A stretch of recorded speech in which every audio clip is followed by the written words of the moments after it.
What's up, guys, and welcome to another episode of Inside Military Esports presented by Navy Federal Credit Union. This is the show where we tell the stories of people who have a connection to the gaming industry and the U.S. military. I'm Jami Kinton. And I'm Jeremy Smith. Today we're at the Minneapolis-St. Paul Air Reserve Base. IME tells the story of active duty service members, veterans, esports players and teams, and more. Let's take a look inside military esports. On this week's episode, we'll get a look at the esports training facility for T-Wolves Gaming. Jami will speak with a veteran whose rehabilitation included gaming. And we'll touch base with a nonprofit focused on making gaming accessible for everyone.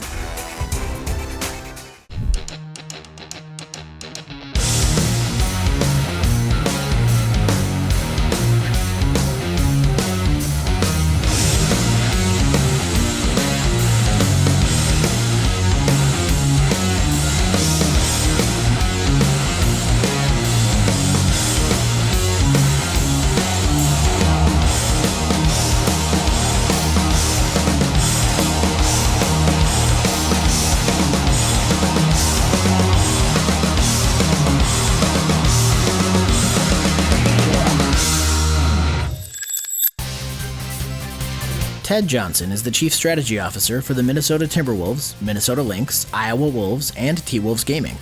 I met with Ted at Mayo Clinic Square in Minneapolis, Minnesota to talk about the brand new esports training facility of T-Wolves Gaming, part of the NBA 2K League. Welcome to the campus. We call it the campus. It's it's a home for the Timberwolves, the Lynx, the Iowa Wolves, and of course our newest venture, the T-Wolves Gaming, and we're pretty proud of it. So excited to have you over here today. I got a green light. That means I'm still employed. That's okay. A good sign, so come on in. Thank you. Definitely part of the idea here was to build a training center that's on display. It's on display in the public. We built it somewhat in a fishbowl.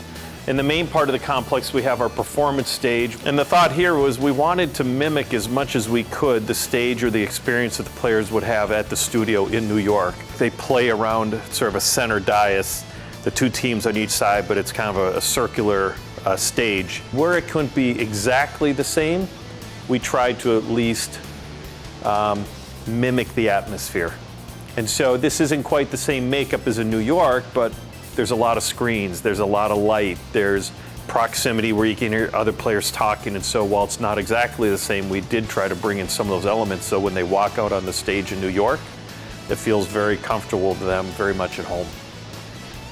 This is sort of command central for all of our streaming activities, and we have a lot of interesting plans or ideas, I think, once we get out of season towards the end of the summer. So just like the real NBA isn't just a league when the games are playing, kind of goes all year round with extra activities and things going on, just doing the same thing with the 2K Sports franchise and keeping your fans engaged even when it's out of season. You got it. It's, all of these sports leagues have become 365-day a year enterprise. There is no off season in the NBA anymore. And 2K is, very similar. We have a lot of plans. Now this will be our first off season, but we have a lot of plans on streaming and staying active in the community and marketing the team for sure.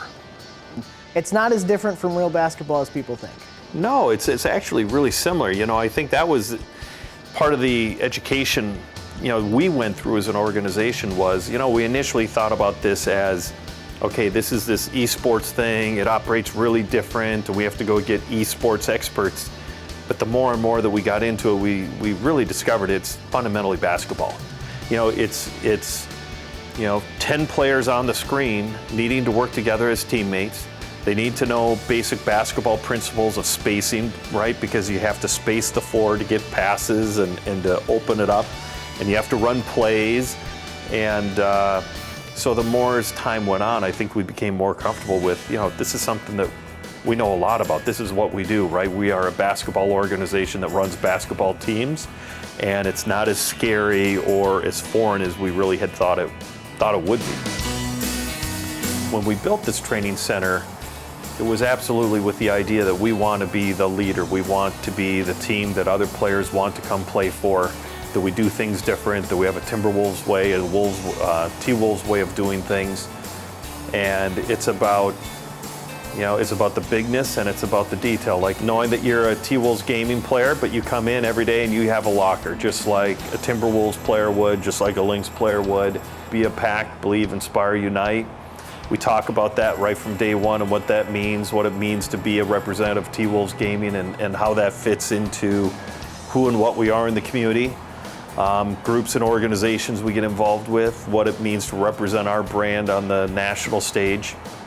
And then we want them to feel an immense amount of pride when they walk into that training center and get to practice every day in a complex that is unlike anything else in the league. And it's really special, and they know that they're doing their part in building this league, because it's not just about competing. They know that they're trying to build a league and a following so that future generations of kids and video game players will have something to aspire to. Later, we'll hear more from Ted about giving back to the community and partnering with organizations dedicated to supporting our troops overseas and at home.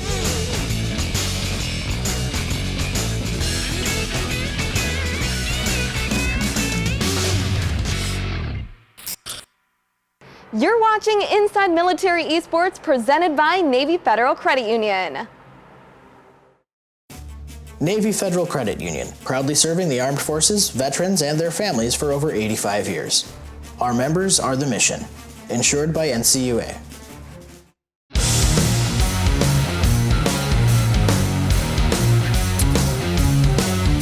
On this week's Navy Federal Credit Union Spotlight, Jami will speak with a veteran whose rehabilitation included gaming. Hi, Damien. Thank you so much for taking some time with us today. First, could you just kind of tell us about your experience in the military? Sure. I was in the Navy for about 2 years after high school.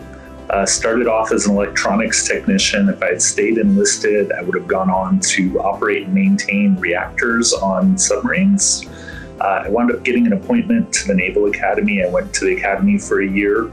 And then just decided not to make a career out of the Navy. You can leave up to the end of your second year, kind of no harm, no foul. So I chose to do that. Damien, tell me about the accident that happened a few years after that you were enlisted. So back in June of 1998, so a big flatbed truck in front of me, I turned my head for a second. And as I was turning my head back, I rear-ended this big truck. Got wedged behind the truck's kind of like drop-down bumper. My head during this process came forward, hit the bumper. It actually kind of tore up my cheek. My beard covers it, but I have a pretty big scar on this side of the cheek. It knocked me back hard enough to break my headrest off of my seat. And then I came forward and I hit the bumper one more time and of course got knocked out unconscious. I kind of got the whole experience. The fire guys came and they had to use the jaws of life to get the steering wheel off of me.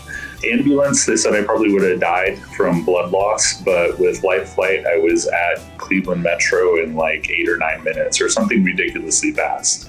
So I had a collapsed lung that was pretty minor, a little bit of physical therapy, like broken ribs, and I have a scar kind of here-ish where they put a chest tube in. Mm-hmm. But the much longer recovery was just the traumatic brain injury. When would you say that you were fully recovered? So I wouldn't say that I'm fully recovered. I still to this day have trouble remembering certain types of things, but of course I've developed coping skills. I take better notes. I use, now like Google calendars and other, more automated tools to remember things that before the accident I just could remember. At what point did you realize that gaming was actually helping you to kind of go through that recovery process? After the accident, it was almost addictive. So I played EverQuest quite a bit. I played some online games, just solving some increasingly complex riddle inside the game. It was soothing, and the way the neurologist explained it to me and my family later is I was basically training my brain how to recreate new memory paths. And at the time, I'm filling them up with, push this button to beat this whatever quest, to get this object to go do something else. Later on, of course, I've replaced that with more useful things. So I would say to anybody that's having trouble having memory loss or having trouble with memory recall after a traumatic brain injury, that gaming really just helped me rebuild my brain and get my memories working again. Well, thank you so much for being a part of the show, and thank you for your service. My pleasure. Thank you.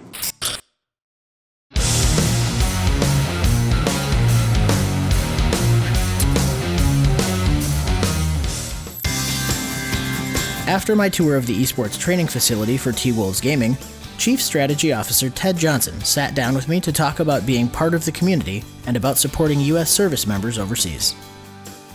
You know, our entire organization, from the Timberwolves to the Lynx to T-Wolves Gaming, have always trying to find ways to support our men and women serving in uniform. And so incredibly proud that we were asked to join a group this last Memorial Day, actually, in going to Camp Arifjan in Kuwait, where a large number of Minnesota National Guardsmen and women have been deployed. And this group serving our troops has been around for about a dozen years. And every time there's a major deployment of the Minnesota National Guard, this group gets together, and it's made up of local restaurateurs, business leaders, sports teams, and they go overseas and serve a steak dinner to the troops in the field, and at the same time simultaneously serve their families back here at home. And so this particular trip, we served 6,000 steaks at Camp Arifjan. We had about 3,000 family members back in St. Paul, and we served it all at the same time with a program that's simulcast across the continents. And it's really sort of a special event. This particular trip, we actually served steak number 100,000. And something that we're really incredibly proud, but just really honored that in addition to the Minnesota Timberwolves, they were asking T-Wolves Gaming to participate as well. And so we went over representing T-Wolves Gaming as well as the Minnesota Timberwolves. And it was quite a spectacular trip, real meaningful trip. In the USO building, you know, other than the TV room, the second largest part of the complex was a big video game room, and there were probably 25 to 35 stations set up where military members could come on in and play video games. And I think it just speaks to the generational piece, right? That a lot of our men and women serving overseas are young, and you know, they're interested in gaming, they love gaming. And as we've seen it from a business, right? As you go younger, we increasingly have a number of people that really how they think about basketball and the NBA is maybe not necessarily going to games, it's engaging by playing NBA 2K.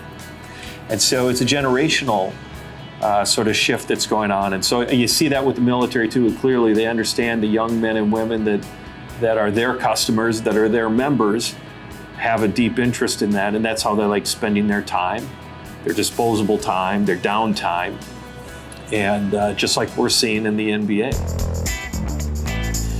You know, I think the thing that gets me up every day and excited about T-Wolves Gaming is the fact that we're sort of explorers.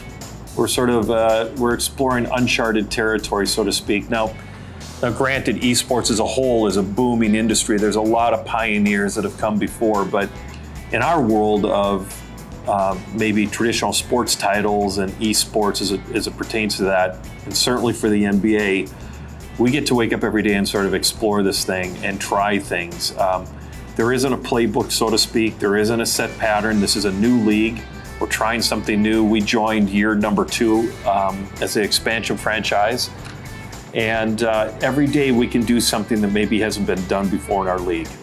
And that certainly was the spirit in which we developed this training center. We didn't want to come in and do what other teams were doing. We wanted to set the benchmark. We wanted to create the gold standard. We wanted to set the tone. So we decided to come in and do something very different and build a training center unlike anything else in the NBA 2K League. And I think that's been our approach in our business side too, is that we're the only team to build out a full player development program. We sit down, we talk to them about as people, what are the things that they want to learn about? What do they want to explore? Are they going to play video games for their entire life? Probably not. So what are the things that we can do to prepare them for a career outside of video gaming? What are the skills they need to pick up? And we try to build a customized program around that to build them up as individuals and as people as well as video gamers. And so those are the types of things that really get me excited each and every day, that we're forging new ground, we're doing new things, and we maybe get to set the bar differently than anyone else in our league. Don't go anywhere. We'll be right back with more here on Inside Military Esports. Navy Federal Credit Union, proudly serving the armed forces, veterans, and their families for over 85 years. Our members are the mission. Insured by NCUA. Hey guys, you're watching Inside Military Esports presented by Navy Federal Credit Union. I'm here with Mike Luckett, the Inclusive Design Advocate at Warfighter Engaged. Hey Mike, thanks for sitting down with us today. Howdy.